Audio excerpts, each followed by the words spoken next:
বৰ্তমান কেৱল অসম বা ভাৰতবৰ্ষ নহয়, সমগ্ৰ বিশ্বজুৰি চৰ্চাত থকা এটা বিষয়বস্তু হৈছে জুবিন গাৰ্গৰ ৰহস্যজনক মৃত্যু, বা বহুতে হয়তো ক'ব হত্যাকাণ্ড বুলি। আৰু এই হত্যাকাণ্ডৰ কথা তদন্তৰ আওতালৈ অহাৰ লগে লগে আৰু এটা বিষয়বস্তু চৰ্চালৈ আহিছে, সেয়া হ'ল কেফেইন বিয়েৰ। কাৰণ শুনামতে জুবিন গাৰ্গক হেনো কেফেইন বিয়েৰ খুওৱা হৈছিল। এতিয়া আপোনালোকে জানেনে কেফেইন বিয়েৰ কি? কেফেইন হৈছে এটা উপাদান যিটো চাহ বা কফি এইবোৰত পোৱা যায়। আৰু বিয়েৰত এলকহল থাকে, যিটো এটা এলকহলিক ড্ৰিংক, আপোনালোকে গমেই পায়। চ' যদি এলকহল আৰু কেফেইন এটা ড্ৰিংকত একেলগে থাকে, সেইটোৱে কেনেকৈ বিহেভ কৰিব আপোনালোকে জানেনে?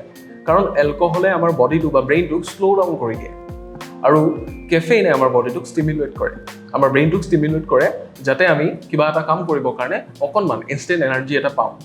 যদি একেটা ড্ৰিংকত দুইটা বস্তু থাকে, তেতিয়াহ'লে আমাৰ ব্ৰেইনটোৱে মিক্সড ছিগনেল পায়, যিটোৰ কাৰণে কেতিয়াবা মানুহ অকণমান শ্ল' হৈ যাব পাৰে, কেতিয়াবা ফাষ্টো হৈ যাব পাৰে।